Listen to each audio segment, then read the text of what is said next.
Yordam beringlar. Alloh rozi bo'lsin aka, rahmat kattaga.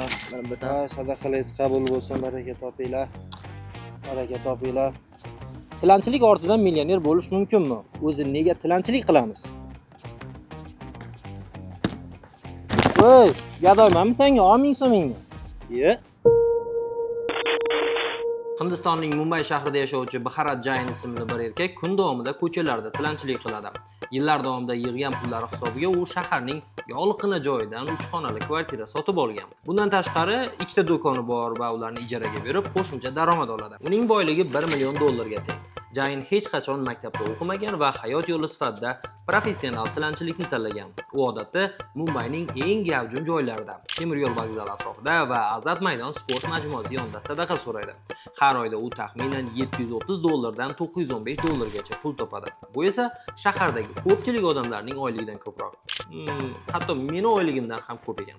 Shunga qaramay, u hozirgacha tilanchilikni tashlashni xohlamayapti. Tilanchilardan chiqqan dunyoning eng boyvachcha tilanchisi esa Livan poytaxti Bayrut shahrida yashagan Fatima Muhammad Usmon ismli ayol edi. O'limidan so'ng Fatimaning bankdagi hisob raqamida millionlab dollari borligi ma'lum bo'lgan. 54 yoshli bu ayol o'limigacha taxminan 15 yildan beri eski avtomobil ichida yashagan. Politsiya xodimlarining surishtiruvi natijasida uning uyida $4,000, shu bilan birga bankdagi hisob raqamida $5,5 million borligi ma'lum bo'lgan. Dunyodagi eng boy tilanchi nomini olgan Fatima 1982-yildan beri bitta joyda yashagan. Hatto unga har doim yordam qo'lini cho'zib kelgan mahalladoshi Nabil Astaning ham bunchalik puli bo'lmagan. Savol: shunda bu oson pul topish yo'limi? Tilanchilar deyarli hamma davlatda bor. Ular hatto o'zimizda ham chumoli galasday ko'payib boryapti. Mo'ltonilar, ya'ni tilanchilar azaldan bo'lgan va bu mavzuga ko'p ham e'tibor qaratilmaydi. Ular o'zlarining tili bilan aytganda avval ham hatto bugungacha ota meros kasbini davom ettirib kelishadi. Biroq bugungi kunda tog'ni ursa talqon qiladigan erkaklar, hayotda biroz qiyinchilikka uchragan xotin-qizlar ham el qatori mehnat qilib pul topish o'rniga tilanchilikni o'zlariga kasb qilib olishayotgani kishini o'ylantiradi. Bundan ham yomoni, bu ishlarga bolalar ham jalb qilinyapti. Kun davomida o'ylab qarasak, o'tib qaytayotgan minglab odamlarning har 10 dan 3 tasi pul uzatsa ham, bu ularning bizdan ko'ra yaxshiroq yashashga yetib ortadi. Ammo bu ishlar ertaga qayerga olib boradi? Jamiyatda boqimandalikni keltirib chiqarmaydimi degan o'rinli savol tug'iladi.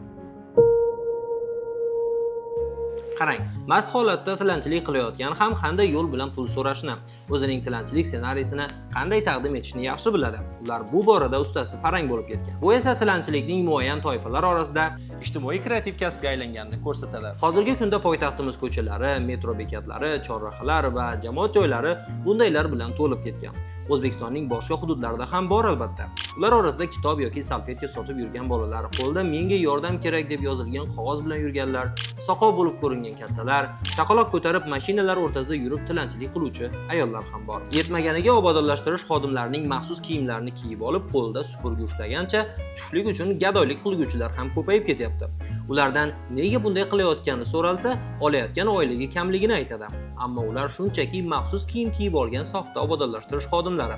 Aniqrog'i, haqiqiy tilanchilar. Bunday xodimlar ko'cha yoqalarida turib, o'tgan-ketganlardan tushlikka, ovqatga yoki boshqa bahonalar bilan pul so'raydi. Eng xavotirlisi shundaki, ular tashqi ko'rinishda haqiqiy obodonlashtirish xodimlaridan deyarli farq qilmaydi. Shu sabab ko'pchilik ularni asl xodim deb o'ylab, pul berib yuborayotganini ham inkor etib bo'lmaydi. Ammo bir muhim jihat bor. Haqiqiy obodonlashtirish xodimlari hech qachon ko'cha boshida turib odamlardan pul so'ramaydi. Deylik, bolasi kasal bo'lsa, nogiron bo'lsa yoki bir qariya bo'lsa, holatidan ehtiyoji ko'rinib turgan bo'lsa, bunday holatlarda sadaqa berish mumkin. Zarar qilmaydi menimcha. Ya'ni u odam haqiqatda muhtoj bo'lsa, bersak bo'ladi. Ammo agar bu ishni u kasb qilib olgan bo'lsa-chi? Fikrimcha, bermaslik kerak. Chunki pul berish orqali ularning noto'g'ri ishiga hissa qo'shgan bo'lib qolishimiz mumkin. So'nggi ma'lumotlarga ko'ra, Toshkentda oxirgi yillarda tilanchilik bilan shug'ullanuvchi 5000 dan ko'proq kishi aniqlangan. Ulardan 4000 gini ayollar, ichida 3000 yosh bolalar ham bor, 100 ga yaqinni nogiron erkaklar va 500 ga yaqinni keksa yoshli kishilar tashkil qiladi. Toshkentda Toshkent viloyatidan 30-35%, Surxondaryo va Qashqadaryo viloyatlaridan 25-30%, Buxoro va Samarqand viloyatlaridan 20-25% va poytaxtning o'zidan 15-20% bo'lgan tilanchilar ishlaydi. Oxirgi statistikadan keyin ham oradan ancha vaqt o'tganini inobatga olsak, bu sonlar oshgan bo'lishi mumkin. Yo'q, kamaydi deb meni alday olmaysiz. O'zbekiston qonunchiligida tilanchilarni jazolash emas, tilanchilikni kasb qilib olganlarni tartibga chaqirish maqsadida ham ma'muriy, ham jinoiy javobgarlik bor. Ya'ni siz aeroportlarda, vokzallarda, xiyobonlarda, istirohat bog'larida, bozorlarda va savdo majmualari hududlarida, shuningdek, ularga tutash hududlarda, avtotransport vositalarini vaqtincha saqlash joylarida, ko'chalarda, stadionlarda, bekatlarda, yo'llarning qatnov qismida, moddiy madaniy meros obyektlari joylashgan hududlarda, jamoat transportining barcha turlarida va boshqa jamoat joylarida pul, oziq-ovqat mahsulotlari va boshqa moddiy qimmatliklar berishni faol tarzda so'rab, tilanchilik bilan shug'ullansangiz, demak siz tilanchi hisoblanasiz va javobgarlikka tortilasiz. Aniqrog'i, eng kam ish haqining 1 baravaridan 3 baravargacha miqdorda jarima to'lashingiz yoki 15 sutkagacha qamalishingiz mumkin. Agar voyaga yetmaganlarni, keksa yoshdagilarni, ruhiy kasalliklari, nogironligi bo'lganlarni va boshqalarni tilanchilik qilishga jalb qilsangiz, shuningdek, shaxslarga alkogolli ichimliklarni yoxud giyohvandlik moddalari yoki psixotrop moddalar bo'lmagan, lekin shaxsning aql idrokiga ta'sir ko'rsatuvchi moddalarni majburan iste'mol qildirgan holda ularni tilanchilik qilishga jalb etsangiz, eng kam ish haqining 5 baravaridan 10 baravargacha miqdorda cho'ntagingizga zarar berasiz yoki 15 sudga o'tkazib chiqasiz. Agar bu bilan ham xulosa qilmay yana tilanchilik qilsangiz, 240 soatgacha majburiy jamoat ishlari yoki 2 yilgacha axloq tuzatish ishlari yoki bo'lmasam 1 yilgacha ozodlikni cheklash yoxud 1 yilgacha ozodlikdan mahrum qilinishingiz mumkin va bu jazo bundan ham ko'proq bo'lishi hech gap emas.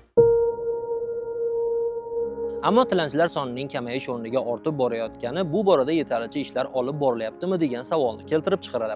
Ming afsuski, barcha savollarga, barcha muammolarga javob bu o'zimiz.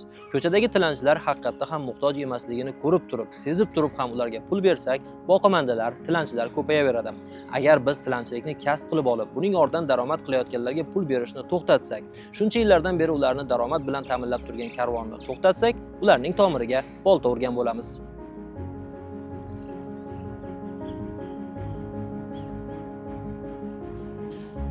Ish vaqtim tugabdi-yu. Bo'ldi, ketaman. Bugunga yetarli.